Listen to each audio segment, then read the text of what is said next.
కృతయుగంలో ఆలయాలు ఎక్కడా కనిపించవు. ఆలయ నిర్మాణాలు అన్నవే లేవు. కానీ త్రేతాయుగం చివరి దశలో ఆలయ నిర్మాణాలు ప్రారంభమయ్యాయని ఓ అభిప్రాయం. ముఖ్యంగా రామాయణ మహాభారత కాలంలో ఎక్కువగా ఆలయాల నిర్మాణం జరిగిందని, వేదకాలపు యాగశాలలే ఆలయాలుగా మారాయని చెబుతారు. విగ్రహారాధన ఏర్పడిన దగ్గర నుండే దేవాలయాల నిర్మాణం ఆరంభమైందని భావిస్తారు.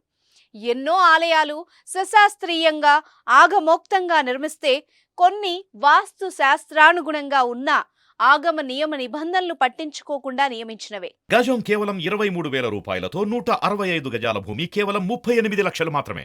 అలాంటి ఆలయాలు కూడా ఎన్నో వాసికెక్కాయి, ఆధ్యాత్మిక సౌరభాలను వెదజల్లుతున్నాయి. అలాంటి ఆలయాల్లో ఒకటి దుబాయ్లో నిర్మించారు. అత్యాధునిక సాంకేతిక పరిజ్ఞానంతో, ఖర్చుకు వెరవక చలువరాళ్లతో నిర్మించారు. దుబాయ్ ప్రభుత్వం కూడా ఆ ఆలయ నిర్మాణానికి ఇతోధిక సాయం అందించింది. కేవలం హిందువులకే కాక అన్ని మతాల వాళ్ళకి ఆ ఆలయ ప్రవేశం కల్పించడం ఓ విశేషం. చూసేద్దామా మరి ఆ వివరాలేంటో?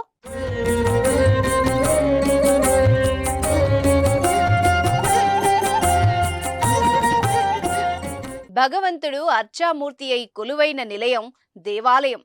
అలాంటి ఆలయాలను 5 రకాలుగా చెబుతారు. శివుడైనా, కేశవుడైనా, శక్తైనా, దైవం ఏదైనా స్వయంగా అవతరించిన ఆలయాలను స్వయం వ్యక్త ఆలయాలుగా, స్వయంభూ క్షేత్రాలుగా భావిస్తారు.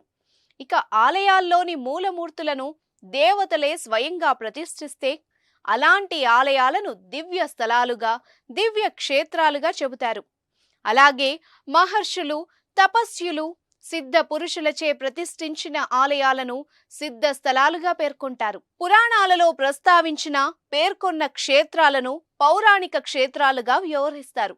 ఇక మహారాజులు, సంస్థానాధీశులు, భక్తులు, దాతలు నిర్మించి దేవుళ్లను ప్రతిష్ఠించిన ఆలయాలను మానుష స్థలాలుగా చెబుతారు. ఇలా ఆలయాల నిర్మాణం 5 రకాలుగా ఉంటాయని చెబుతారు. అయితే స్వామివార్లు స్వయంభూగా వెలిసిన ప్రాంతాల్లో ఆలయాలు నిర్మించిన వితరణశీలురు ఎంతో మంది ఉన్నారు.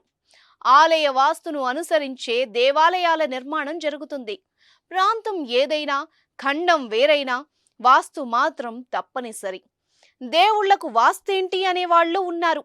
గ్రహానుకూలత, వాస్తు దేవుడికైనా తప్పదు అని శాస్త్రాలు చెబుతున్నాయి. అలా అన్ని హంగులతో నిర్మించిన అత్యంత ఆధునిక ఆలయం ఇప్పుడు ప్రపంచ దేశాలను విశేషంగా ఆకర్షిస్తోంది.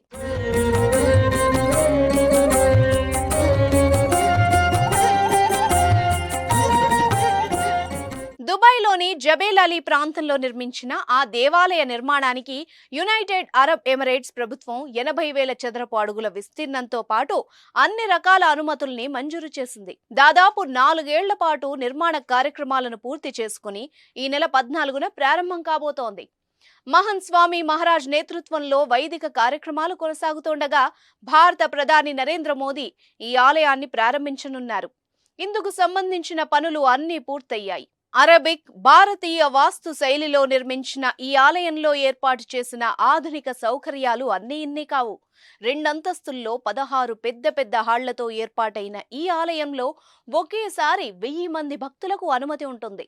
దాదాపు 70 సంవత్సరాల క్రితం బుర్దుబాయ్లో నిర్మించిన సింధు గురు దర్బార్ ఆలయానికి అనుబంధంగా జబేల్ అలీ ప్రాంతంలో ఈ దేవాలయం నిర్మించారు. అత్యంత ఆధునిక సాంకేతిక పరిజ్ఞానంతో నిర్మించిన ఈ ఆలయంలో సీతా లక్ష్మణ సమేతంగా శ్రీరామచంద్రుడు, గణపతి, శ్రీ మహాలక్ష్మి, శ్రీకృష్ణ పరమాత్మ, ఆంజనేయ స్వామి, శివ పార్వతులతో పాటు అనేక దేవతామూర్తుల్ని ప్రతిష్ఠించారు. శ్రీ యంత్రం, శ్రీ చక్రంతో పాటు జియోమెట్రిక్ డిజైన్తో పూర్తిగా జైపూర్లోని మక్రానా పాలరాతితో సౌందర్యవంతంగా తీర్చిదిద్దారు. ఇక ఆలయం మొదటి అంతస్తులో హోమశాల, తులసీవనం, నవగ్రహ మండపం ఏర్పాటు చేశారు. తూర్పు ముఖంగా నిర్మించిన ఈ ఆలయంలోకి ప్రవేశించాలంటే అంత సులభం కాదు. ముందుగా ఆన్లైన్లో తమ పేర్లను నమోదు చేసుకోవడంతో పాటు QR కోడ్ పద్ధతిలో అనుమతి పొందాల్సి ఉంటుంది. అలా అనుమతులు పొందిన వాళ్లకే ప్రవేశం లభిస్తుంది. పండగైనా పబ్బమైనా ప్రతిరోజు 1000 మందికి మాత్రమే ప్రవేశం ఉంటుందని నిర్వాహకులు చెబుతున్నారు. ఆలయానికి అత్యంత కట్టుదిట్టమైన భద్రతను ఏర్పాటు చేశారు. సర్వమత హితాన్ని కోరి నిర్మించిన ఆ ఆలయంలోకి అన్ని మతాల వాళ్ళకి ప్రవేశం కల్పించారు. ఆలయం అంటేనే ప్రశాంతతకు చిహ్నం. అలాంటి ప్రశాంతత చేకూరాలంటే అన్ని రకాల జాగ్రత్తలు పాటించాల్సిందే అంటున్నారు నిర్వాహకులు. అందుకే కంటికి ఇంపైన రంగులతో అడుగడుగునా మనోల్లాసాన్ని కలిగించే సౌందర్య పరికరాలతో ఆలయాన్ని తీర్చిదిద్దారు.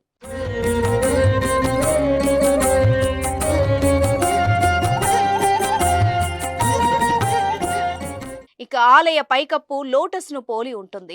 బయట నుంచి చూడడానికి శ్వేతవర్ణంలో మెరిసిపోతూ పెద్ద ప్యాలెస్ లా కనిపించినా లోపలకు అడుగు పెడితే ఆధ్యాత్మిక భావనలు వెల్లివిరుస్తాయి. ఇక ఇక్కడ ఉన్న మరో ప్రత్యేకత ఏంటంటే ఆలయ పై అంతస్తులో 105 కంచు గంటలను ఏర్పాటు చేశారు. లయబద్ధంగా వినిపించే ఆ ఘంటానాదాలు ఓ అవ్యాజానుభూతిని కలిగిస్తున్నాయి. ఉత్తరాదిలో కనిపించే అర్చనా విధానమే అక్కడ కూడా కనిపిస్తుంది. ప్రతిరోజు భగవద్గీత పారాయణతో పాటు భగవద్గీతను నేర్పించేందుకు కూడా ఆలయ కమిటీ ప్రత్యేక చర్యలు చేపట్టింది. దుబాయ్లో ఉన్న హిందూ దేవాలయాల్లో ఇది రెండవది కాగా 7 దశాబ్దాల క్రితం మొదటి ఆలయాన్ని నిర్మించారు. ఎక్కడ నిర్మిస్తే ఏం, ఆలయం ఆలయమే. అందుకే దేవానాం దేవస్యవా ఆలయ అన్నారు. ఆలయ శిఖరాన్ని భగవంతుని శిరస్సుగా, గర్భగుడిని మెడ భాగంగా, ముందర ఉన్న మండపాన్ని ఉదర భాగంగా, గోపురాన్ని పాదాలుగా చెబుతారు. అలాంటివి అరబ్ ఎమిరేట్స్ లోని జబేల్ అలీ ప్రాంతంలో నిర్మించిన ఆలయంలో కనిపించకపోయినా అది దేవగృహం, దేవగార, దేవాయతనం. ఆ స్వామే ముచ్చటపడి అక్కడ కొలువయ్యాడు. భక్తుల ఆరాధనలు అందుకుంటున్నాడు. 1000 ఏళ్ల పాటు చెక్కు చెదరని విధంగా నిర్మించిన ఈ ఆలయం ఇప్పుడు ప్రపంచ దేశాలను ఎంతగానో ఆకర్షిస్తోంది.